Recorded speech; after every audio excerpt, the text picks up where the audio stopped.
Good evening. Thank you for attending this evening's presentation, our local history spotlight on decoding historical photographs with Lisa Terich from the Oshawa Museum. This is a program that is going to be highlighting, what you can find out from historical photographs. Lisa's going to take us through some from the collection of the Oshawa Museum, and we'll be able to take your questions afterwards. I'll turn it over now to Lisa. Wonderful. Thank you so much, Nicole, for having us here tonight. Really glad to be back again here talking to a very friendly group and talking about a topic that's of interest to all of us. I will get my presentation started in just a second, but to start, I would like to acknowledge that the Oshawa Museum is located on the traditional territory and treaty lands of the Mississaugas of Scugog Island First Nations. Our work on these lands acknowledges the signatory communities of the Williams Treaties, as well as the Mississauga Nation and other members of the broader Indigenous community for their resilience and their long-standing contributions to the area now known as the Durham region. So as Nicole was saying, we're all still learning Zoom as we go along. It would help if I actually say share screen before I start my presentation. Here we go. So this presentation, and again, sorry too, I am going to be stopping my video. I'm still here, hello all. But this way I talk a lot with my hands, and this way my hand talking won't get in the way of all of the lovely photographs that we're gonna be showcasing tonight. So this presentation will highlight some of the interesting photos in the Oshawa Museum's archival collection. What we'll do is look at the original photograph and then zoom in on a particular aspect. We'll ask some questions and hopefully find some answers to the minute details in these photos. As well, we'll share some tips on trying to date or locate your Oshawa photographs. There are often clues that can help with placing the image. So to start, we're going to just look at this lovely family photograph. Photos like this are very typical. I should also back up and say that in the Oshawa Museum's archival collection, we must have at least 10,000 images. All of these images are of varying things. Quite a bunch of them are family group photos like this. Some of them are streetscapes, some of them are school photographs. It's a whole wide gamut of photographs that we have in our collection, but a good chunk look very much like this. One thing that we thought was interesting about it is if you looked closely at the images, that there has been hand shadowing and detail added to the image. So you can particularly see that, I'm hoping, there's my cursor, with the young girl's hair in details to bring out the shadows to make them a little bit more, to make them stand out a little bit more. Unfortunately, while I've shown you this lovely family photograph, I can't tell you much more about it other than to say, look at this lovely family. At this time, nothing is really known about the image. It has an accession number, but the accession number is AX 994.5.1A, but no additional information is known. That number might not mean much to anyone, but to anybody in the museum field, this tells us quite a bit about the image. So what is an accession number and registry? We just thought it would be interesting to lift the veil and show you a little bit into the museological side of this all. So one of the first steps, and an important step in the registration process, is the assignment of what we call an accession number. This number becomes the key link between the object and all of the documentation which is related to the object. The numbering system used at our museum, and it's fairly common across museums, I can say fairly confidently across Ontario, perhaps even Canada-wide, and it might even be broader in the field. I was trained here in Ontario, so I can certainly say yes, it is very common here in Ontario. The first number, so that 994, this is showing us the year that the item was donated. I'm not quite sure why we dropped the very first number, like why it's not 1994, maybe just for simplicity. But 994 tells us that this photograph was donated in 1994. The next number, 0.5, means that that was the 5th group of objects that came in. So 4 other big donations came to the museum before the one that contained this photograph.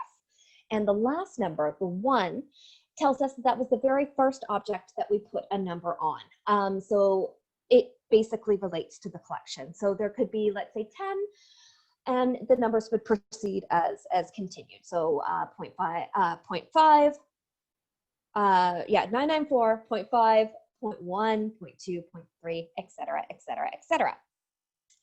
Now, when the curator or archivist comes across an object that doesn't previously have an accession number or were acquired at an unknown date, the X is placed in front of the accession number.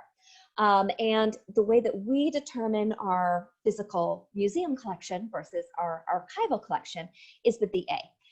If this was just a regular old object, say it was a shoe, don't ask me why shoe came to mind, it would just be 994. But because this is part of the archival collection, we've added an A in front to tell us that it belongs to the archives. But the X is also telling us that this was probably found somewhere in the collection. There is no other documentation associated with it, but it's still a really interesting object and a part of our collection, so it does need to have a number. But unfortunately, like I said, it's telling us that we don't have any additional information about this object. So let's move into a few more images. This is an image, as the title says. It is General Motors' annual picnic, Lakeview Park, Oshawa, Ontario, August 14th, 1926. Many years later, this picnic would become known as the Auto Workers Picnic, the CAW picnic, but at the time there was no CAW, no auto workers here in Oshawa. That would happen for almost a decade later. Over a decade later, in fact. So it is, in fact, a General Motors annual picnic. It's a huge panoramic. It's just a sea of people. In this time of COVID, I will admit it's giving me a little bit of panic seeing that, seeing those many people not socially distanced. But what was really interesting when we looked closer at the photo, and if I can kind of bring your attention just to this area right in the middle, right by the top. And as we zoom in, we can see Henry House. So in the background of this very large panoramic image, those with keen eyes can in fact see Henry House. Thanks to this image, we can say with certainty that the summer kitchen, which is this little extension just off the back, it was an early feature of Henry House, present in 1926. Summer kitchens were very common in Victorian times because they had to have their stove going morning, noon, and night. A summer kitchen meant that they could have another place where they could close the door, keeping the heat that kitchens generate isolated from the main part of the house. You can also see the buffalo paddock to the north or just to the left of the house. So in 1924, 3 buffalo from Wainwright, Alberta were brought to the park by George McLaughlin. Yes, the same, indeed, McLaughlin family. They were a permanent fixture in the park until 1931 when they were sent, a few of them were sent to the Riverdale Zoo, and I believe a few were sent to a location in Ottawa. And they were sent away because park goers were none too pleased with the stench that the buffalo would kick up on a windy day. So if this photograph wasn't dated, the presence of the buffalo could help us date the image because we know that the buffalo were only there from 1924 to 1931. And this is a really interesting photo. It is a black and white aerial photograph of the Oshawa Shopping Center. It seems to be an early construction of Sears just prior to the mall becoming covered. So if you do take a look, you can see how there appears to be some open areas in the mall, and this is dated to be 1967. However, a closer examination, if we look at some of the background of that image, we can see some other really cool Oshawa features, including number 1 is circled around the Civic Auditorium. Number 2 is St. Michael's Elementary School, which has since been expanded upon as the campus for Trent University, Durham. And number 3 is Union Cemetery. That, of course, meaning that that's King Street and Bond going right through the center of the image. As I said, the collection of the museum has got quite a gamut of a very, very wide array of images. And we have quite a good number of school photographs, some of which being very early school photographs. Looking at this photo, we can learn about fashion, economic status, social status, gender roles, etc. And this, as the title implies, Cedardale students, dated circa 1900. But if you zoom in on some of these lovely little young faces, occasionally we might find students who look like this. About 10 years later, it's another group of students. And it almost makes you wonder, what are these boys up to? Love that little mischievous grin. This is a very popular image in the history of Oshawa. So this is the town hall struck by lightning, dated July 16th, 1909. The town hall was located on the southwest corner of Richmond and Simcoe Streets. I believe it's currently now just an empty parking lot. It served as the fire station and police station in addition to the town hall. When the bell in the tower of the town hall clock rang, teams of horses from the livery would come running up the streets towards the fire hall, and then they were hitched to the fire equipment. The volunteer firemen would either run towards town hall or go to the nearest intersection, indicated by the local signal of the second alarm. Here, they might make a jump for one of the fire carts as it passed by.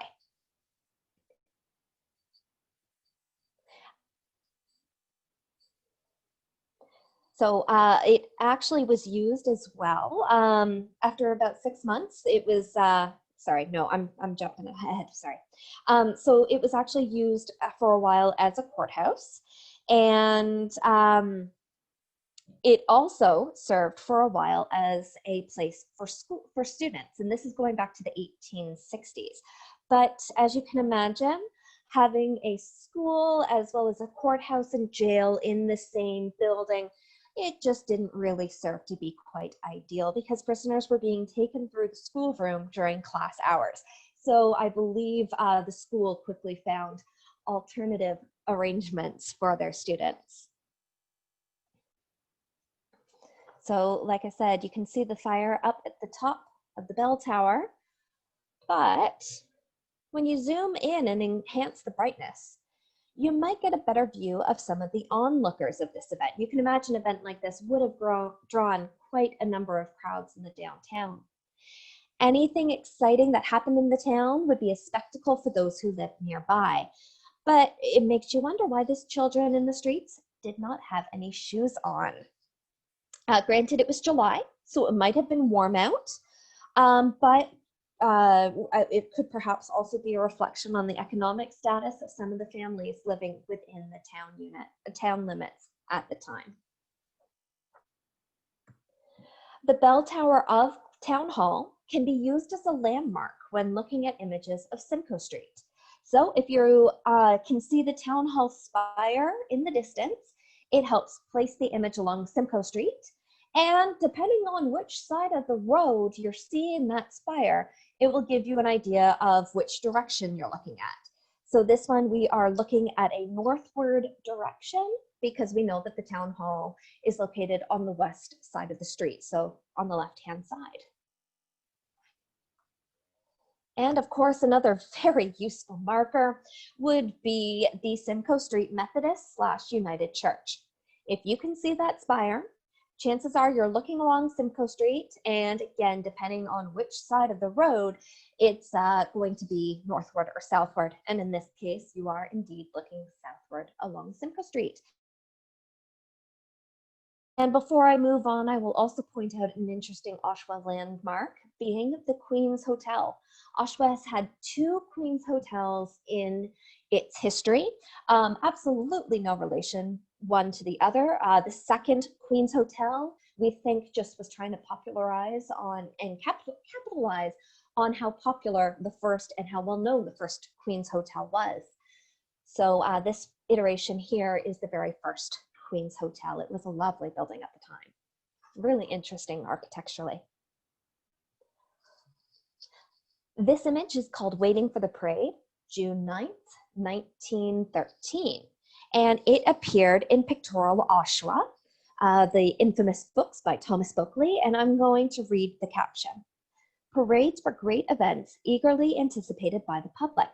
This group, standing on the west side of Simcoe Street North, awaited for the parade, which was run by Sanger's Shows. A.J. Salter's store, which sold Williams pianos, was located at 12 Simcoe Street North. Notice the posters advertising the show on the wall in the alley. And these little babies were just as excited as the older children and adults to see the parade. Hoping to get a glimpse. Now, this image in our collection is one of great interest, especially to us at the museum. So in case you're not familiar, the Oshawa Museum is comprised of 3 historic houses. One of them we've already seen an image of, being Henry House. One of them is Guy House, the bright yellow wooden building, and the third is Robinson House. In this particular image, we are seeing pictured a man named Bill Knotts, Fred Smith, and Andrew Jackson Smith, who was the great-grandfather of the donor of this photograph. This photograph was taken approximately sometime between 1917 to 1918. Now, a lot of people have come to us and remember Robinson House looking a little bit differently. They will swear up and down that Robinson House has been moved, or they will swear up and down that Robinson House was a tavern. It was a tavern, it was a tavern, it was a tavern. When people come and tell us this, unfortunately, we have to burst their bubbles and say, no, we're very sorry. We've actually done quite a bit of extensive research into the histories of the houses within the last decade. And Robinson House, as we can tell, was only ever a private residence. It had a barber shop for a while in like the 1920s, I believe, but it was never an early inn, as a lot of people believe it was. And we believe the confusion came because of the Sailors' Inn. So this house and 1¼ acres of property was purchased by Abram Jackson Smith from Jeannie Farewell on November 1st, 1876. It was on the north side of Simcoe Street South, just to the west of the gate of the entrance of the harbor. It is now demolished.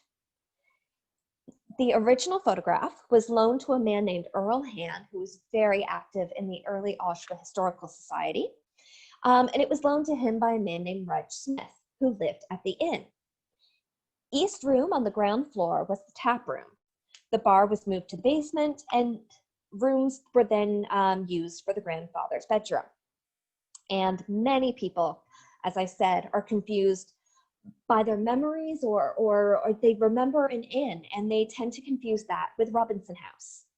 And it also didn't help our own history that for many decades, the museum actually leaned into it, where we believed for quite a number of years that Robinson House was an inn as well. One of our very first exhibitions in Robinson House, when it opened as the Robinson House Museum, was as a tap room. But no, in fact, 2 separate buildings. We are now a little bit more clear in our history, and we do assert Robinson House was never an inn, but the Sailors' Inn, just a stone's throw away, was that inn that many people remember. Now, a quick glance at this lovely Girt photo in front of their house in carriage. Again, we don't quite know the location of this one, but it's a very lovely Edwardian looking image, almost idyllic. But if you look closely, you might look as if the horse had no head. Little bit of a surprise, but if you do look closely, yes, you can see its head. It's just tucked right behind. In 1842, Edward Skay was the owner of a general store located at the southeast corner of King and Simcoe Streets. And in 1842, he made an application to the legislature for a post office. At the time, our community was growing, and he figured, yeah, post office would be very well needed. In response, our member of parliament representing the home district was John Hilliard Cameron, and he wrote back to Mr. Skay and said, sure, you can have a post office, not a problem. However, Mr. Skay was applying for the post office under the name of Skay's Corners, and Cameron said, you can have your post office. Just choose a name that doesn't have corners in the name, because at this time, the various communities were popping up and they were corners this and corners that. So another name, but not corners. Oshawa was chosen to represent the settlement, and Mr. Skay became the first postmaster on October 6, 1842. According to the Oshawa Reformer from 1905, Mr. Glennie opened the first mailbag and brought it to Oshawa, and our very first mailbag in our community contained 4 letters, 2 British colonists and 1 examiner, and 2 from the east. And from the east there were 2 Montreal Gazettes and 6 letters. By 1844, Oshawa had post every day. After the opening of the Grand Trunk Railway in 1856, mail was no longer carried in by a stagecoach. Mr. John Bone drove the last stagecoach with mail into Oshawa. In 1907, Oshawa's first standalone post office opened on the northeast corner of Ontario and King Streets. It stayed there for quite a number of years, but that building is no longer standing. The central post office remained at 40 King Street East until a new building was opened up at 47 Simcoe Street South in 1954, and I believe that building is no longer operating in a post office, and most of the central operations have moved to the facility just kitty corner to the Costco Plaza. So this is obviously an image 1903, so before the first standalone post office opened in 1903. So it was likely operating out of somebody's general store.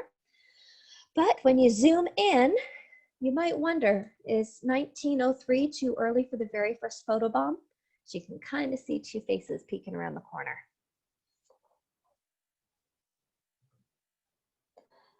We've got some lovely images of the downtown in the 1970s. I think where some of them might have come from, the 1970s is when Tom Boakley was doing a lot of his pictorial Oshawa books. So there were images being taken for kind of a then and now contrast. And this is downtown Oshawa looking east, 1970. But when you zoom in, not only can you see the Oshawa Clinic being built in the background, but one of the movies being played at the theater was A Man Called Horse, which with a little bit more research we determined starred Richard Harris, and it came out in 1970. Marquees can be very helpful for dating photographs. For example, this image cannot be from before 1970 because of the movie playing. If it was dated sometime 1968, but this movie had never come out, it would kind of blow a little bit of a hole in that theory.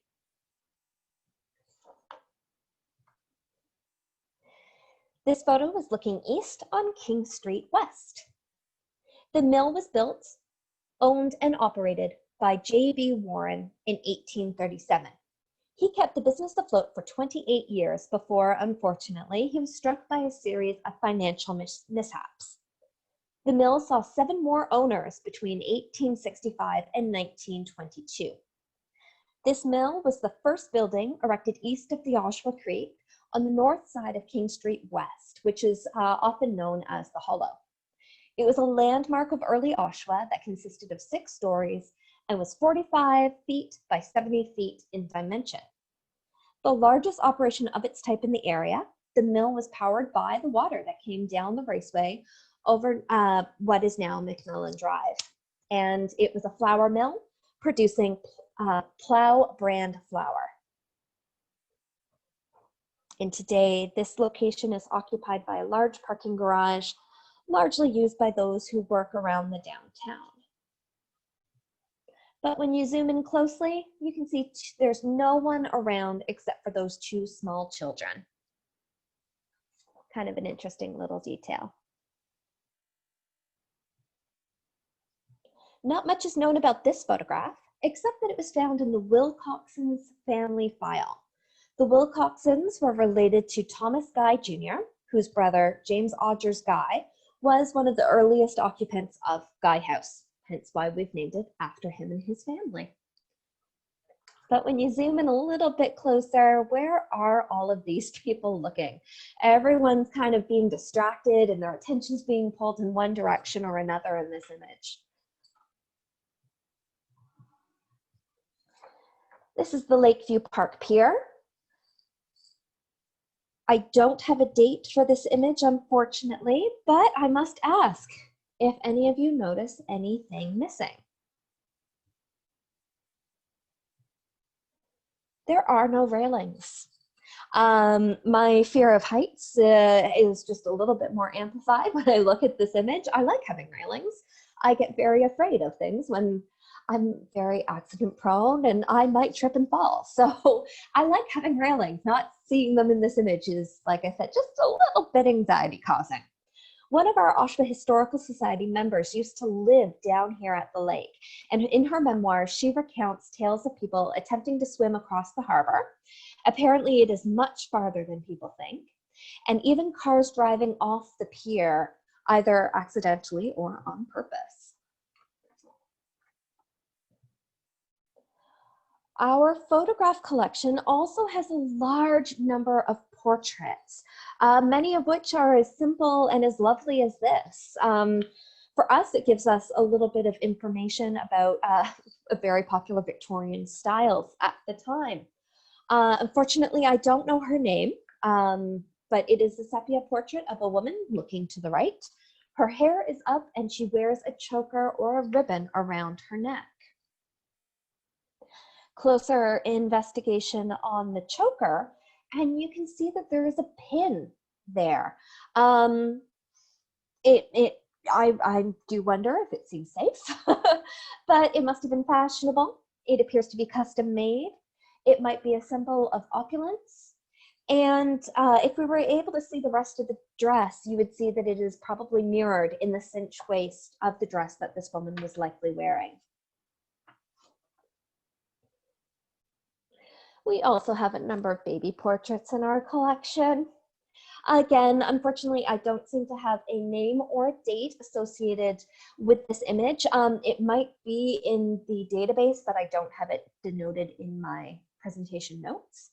But it's very likely this baby is being posed because it does appear to be a christening gown, and that would be a significant event to want to memorialize in a photograph. But let's zoom in a little bit closer at the baby's hand. You have to wonder, how did the parents get that bracelet and ring on the baby's fingers? Such jewelry on the baby does seem to indicate that this might have been, in fact, a christening photo. Not many, if any, infants would have been wearing jewelry. This is an image of Miss Rose Hawkes. She taught at Mary Street, King Street, Ritson Public, and O'Neill CVI. So it's fair to say she taught at quite a number of the schools in our community. She was also a Sunday school teacher at St. Andrew's United Church, and it's noted that she was a world traveler. A really interesting group photo. One thing that we would love to know more about is, who is this young boy? I'm going to flip back for a second because to point out, everybody in the image is white except for this young boy.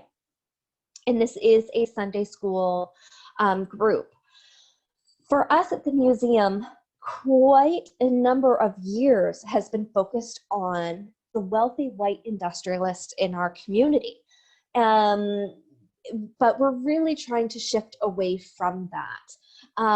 We want to be telling not so much the story of the wealthy industrialists, but the people who made them, though as wealthy as they are. We want to know about the everyday people who lived in our community, who called it home, who improved our community, who made, I keep saying that word, community, who made it a community, because it really, you don't have a community without people.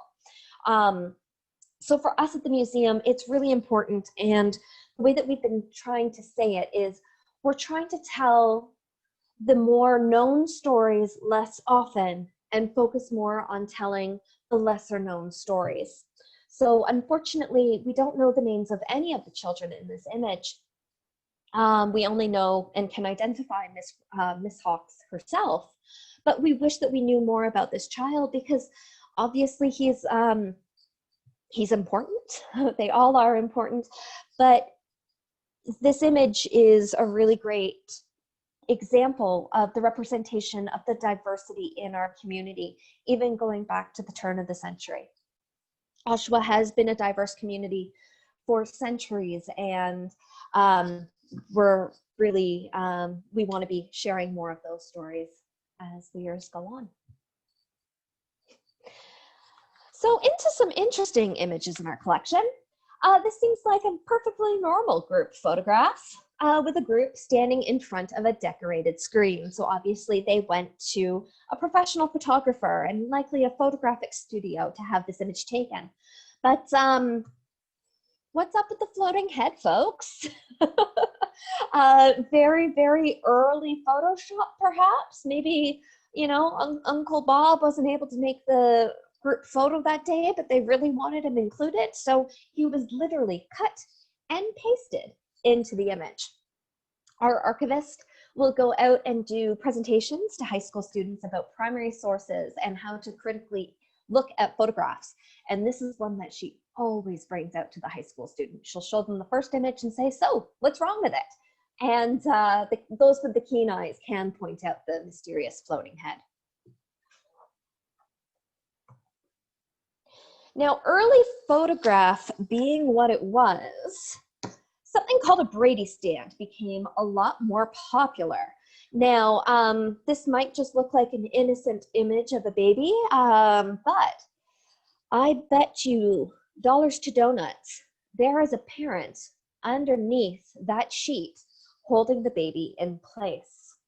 And this is quite common where parents would hide holding their infants to try and keep the infants moving from when you're trying to take the photograph. Which is where a Brady stand comes in. Early methods of photography took long periods of time for the exposure to work. For example, early daguerreotypes often took 10 to 15 minutes of exposure time in bright sunlight, and they could even take longer if you had low light. For this reason, photographers had a stand that they would use when photographing portraits to help keep the people in the portraits still. Rests were used to keep the head still, and the stands were placed behind the subjects to help keep their bodies still. The photograph to the left clearly shows the photographer's stand, so you can see what these stands look like. And then the images on the right show how they are very carefully, or maybe perhaps not so carefully, being hidden. So the gentleman in the middle, let's see if I can get my cursor, you can see the stand behind underneath as it's being highlighted, and you can see it just poking out there. And the other two subjects appear to be using them to rest on. And of course, if they moved, it would simply result in a less clear, more blurry image.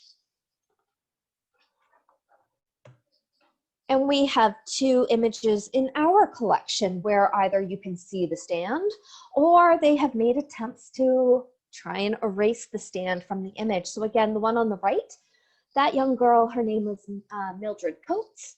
She was a Robinson descendant, so her family lived in Robinson House for quite a number of years. And you can see where the arrow is pointing, they've tried to erase the Brady stand, which is helping her keep her posture. The image on the left, they did not try and erase it. You can see the Brady stand there, but also I'm just going to leave it for everybody's food for thought.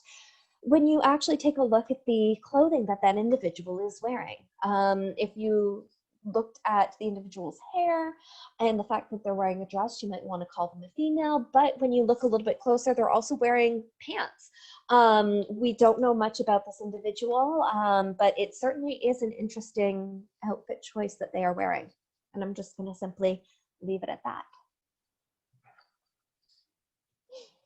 A little bit more of a modern image in our collection, just three guys in an office enjoying some Christian rock. And what are we listening to? We have got Steve Green, Amy Grant, Randy Stonehill, and Twyla Paris. They are all Christian rock contemporary recording artists. And if you look over to the right, apparently somebody was super into the Smurfs and, you know, TGIF, am I right? Here we have an image of black and white. It's a black and white photograph of a female hockey team circa 1920.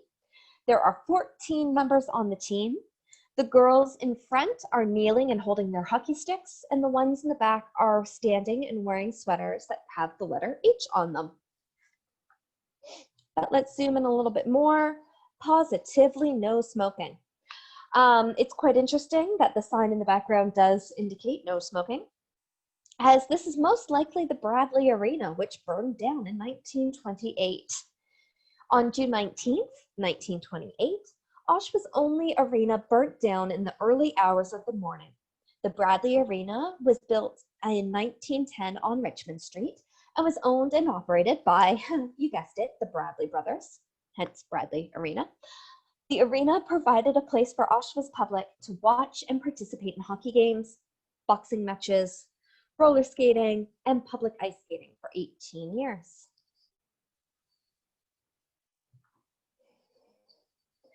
This is an image of Mae Farwell Everson. With the last name Farwell, I'm fairly sure it's safe to say that there was some relation at that point to the Farwell family.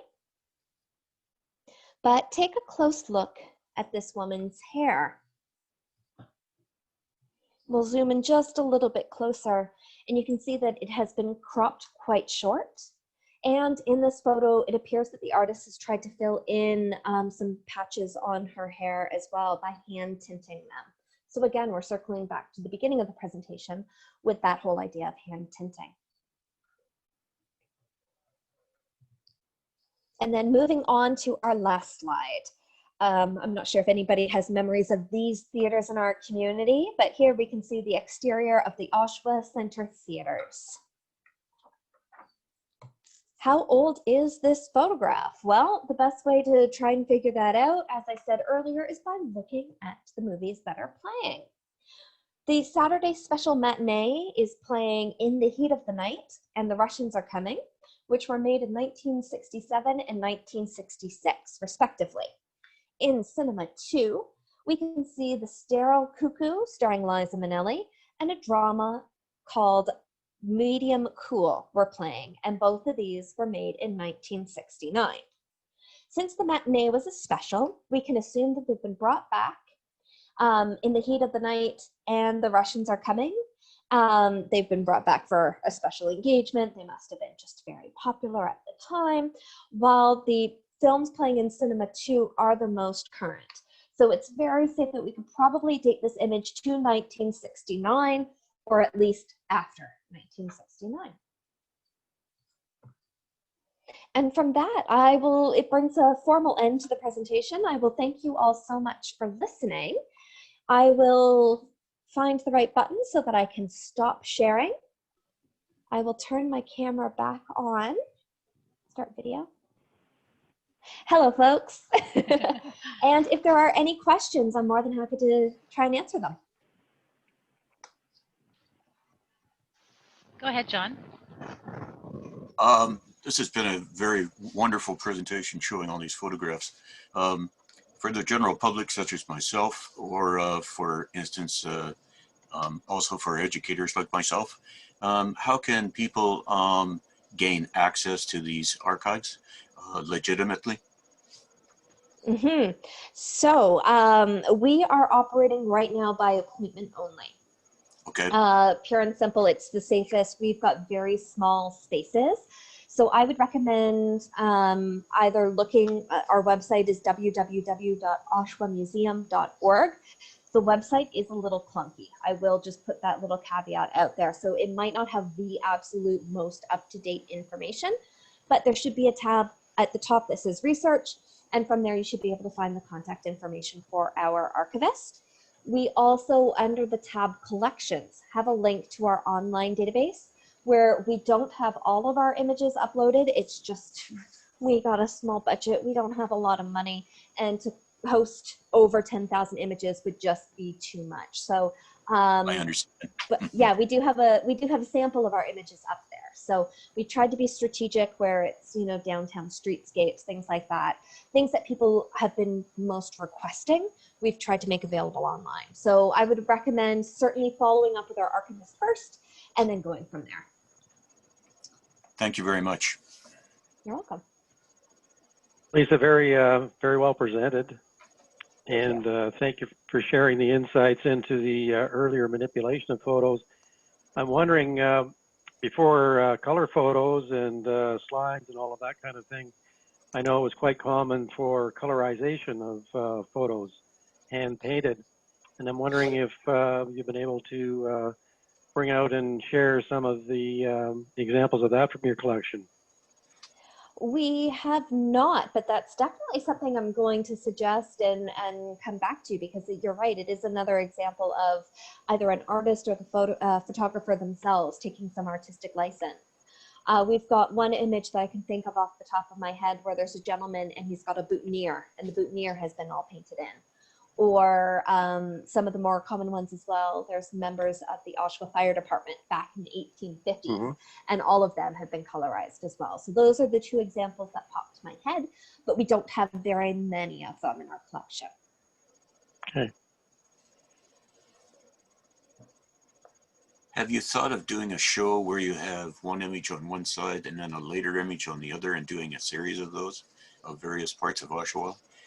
I'm actually thinking of doing that for the library. I have, and I think the museum does this as well. We have like, we use something called History Pin, or a website where you can see one of the images we've scanned, and then you can scroll over and make that image disappear, and then see the old photo and the new photo. It's quite interesting to look at, and I'd like to present on that maybe sometime in the new year. Popular images, people want to know what used to be there, or what their house used to look like, or if we have images from the collection. So maybe Lisa and I should partner on that and pull our resources together and present on it. Also, there's oh, excuse me, sorry. I was just going to jump in on there that suggesting that you check with the RMG and Sonia Jones, sorry. And there was a project that was done with the Seniors Camera Club over several years where we called it Then and Now. And the assignments were for our photographers to go out and recreate some of the earlier scenes from the Oakley collection. And so there has been work done on that before, so might be worth hooking up with them as well. Sounds like a long presentation. We could probably present for a couple of hours with all of the different ones, right? Quite possibly. You probably also have a few aerial photographs, like I've seen a set of 5 in the management plan for 2nd March, for example. It's quite interesting to see the area around the old farm that used to be to the south of GM, and see what the area used to look like. Yeah. Off the top of my head, we do have one presentation that we call Wish You Were Here, and we use our postcard collection as the then and the now. But whether or not we've had any actual exhibits, not in the 10 years that I've been at the museum. But we always do try and bring in a little bit of then and now, trying to make those connections and to make history relevant.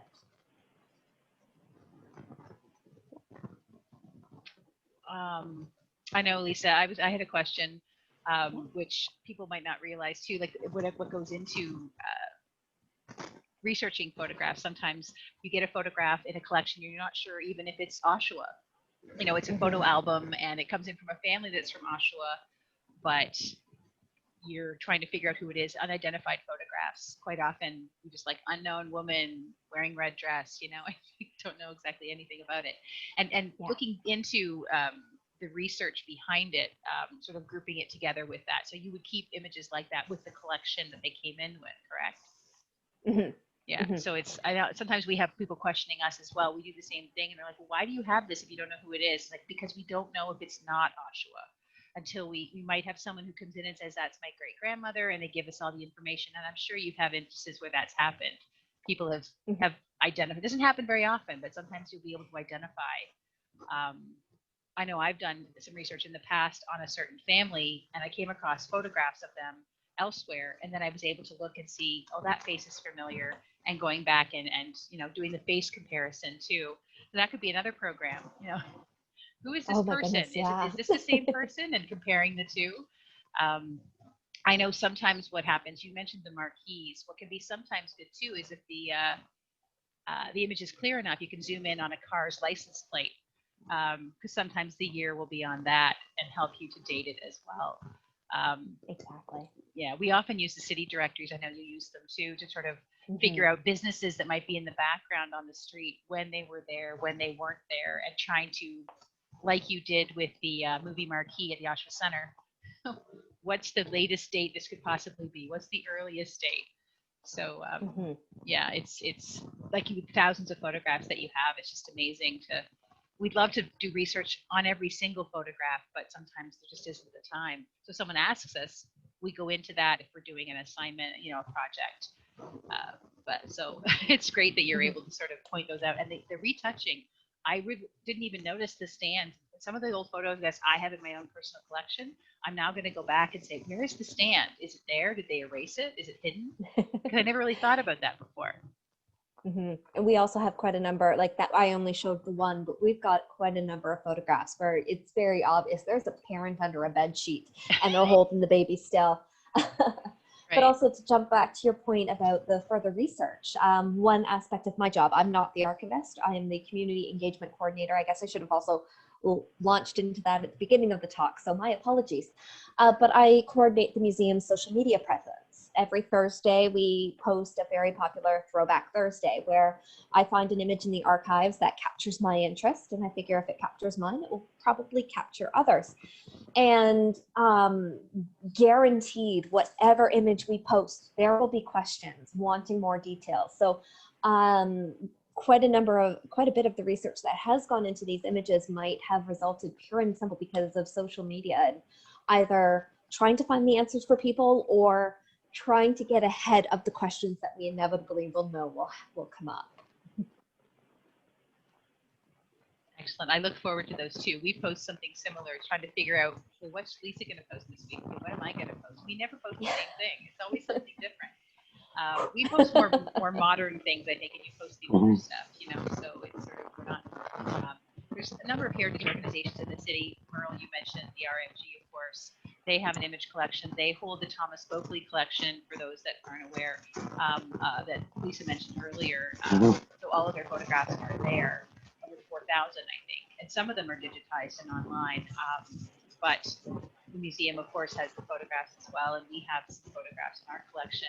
And I know that there's been talk in the past of having a purpose-built archive, and you can have more space to host more things, and wouldn't it be nice if all these things were in one place? But people donate things to various organizations. We wonder how many different personal archives are out there of people who have photographs that they're not sure what to do with. Maybe their family's not interested in Granny's old albums. Please, consider donating those to your local museum or archive to make sure that they're saved for posterity, and identify your photographs before you donate them, so we know who they are. Yeah. Very good comments, Nicole. It's very important that people find a way of sharing their history with others in the community.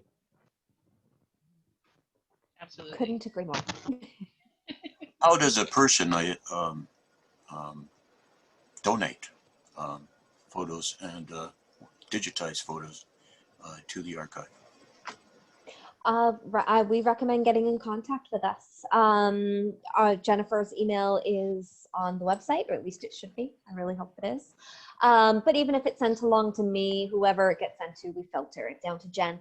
And Jen is the one who says yay or nay. And most often than not, it's a yay, because everybody's got their own different images and takes on the history. And even we've got contemporary images, because down the road, people are going to be asking for those streetscapes or what building was there. So we have extended our collection capabilities. But to jump back to what Nicole had said is, we're very strained with our collection spaces. We are basically filled to the gills at this point. We have been in Oshawa and been collecting since 1960. And as you can imagine, since that time, we've collected a lot of stuff. So we have been over the past couple of years investigating the possibilities of a museum expansion, which would expand on what we're able to collect, and increase enhanced exhibition spaces, refreshing some exhibition spaces, as well as programming spaces, because right now we don't have space. Pre-COVID, we did not have space. You add the social constraints and the social distancing protocols of COVID, and it's become very challenging at our space. So we're hoping, at this point it's on pause because who knows what's even going to happen tomorrow with COVID. But we are hoping that in the near future, there will be an enhanced facility down in Lakeview Park so that we can continue our job of preserving and presenting our community's amazing history. Mm-hmm. Have you thought of working in consultation with Hopa, the harbor group? We've partnered with them. Yeah, we've partnered with them on a number of different projects. They're good supporters of ours. Yeah. Yeah, well, they had a consultation recently. I participated in that consultation and suggested to them that they do very strongly consider working with you folks, and also building some kind of education component into what they're doing at the harbor. Mm-hmm. So that would be very useful. That would be great, John. And the harbor story has, the harbor story has always been very important for us as well, because out of the 3 houses, 2 of the occupants were harbor masters for quite a number of years, and one of the occupants of the 3rd was a customs house officer. So all 3 of these houses had occupations that relate to the harbor. That's a very important story for us. So we do appreciate that input, and yeah, we love getting these suggestions from the community, so thank you. I even suggested to the Oshawa representative from Hopa that perhaps they might even consider a naval or marine museum having to do just with Oshawa Harbor, which might be appropriate for them to run, and maybe in conjunction with you folks. Certainly something to explore. Wonderful, thank you for that. Yeah. If there's any other questions, you can always get in touch with Lisa at the Oshawa Museum, as she mentioned. And I know that there's sometimes questions come up and you're not quite sure of. You come across a photograph or something in your collection you don't need help with, or you have more information you're looking for. There's a wealth of information out there in the city to sort of dig into information about your family, or information about your property, or just the city in general. There's a real interest there. I know that Lisa says she posts online, and there's a group of Vintage Oshawa that's like 18,000 people strong in this city. They are very actively interested in the history of this city. So it's interesting to hear all those comments, and it gives me a lot of hope, really, that people are that interested. We always hear about, oh, I got rid of all my grandma's photo albums, I threw them away, and you just cringe, right? So it's you hope that you get the message out there that if you know of people that are moving and they're getting rid of stuff, or someone has passed away and you don't know what to do with their information or their materials, please consider a donation. And if the museum can't take stuff, we can possibly take it.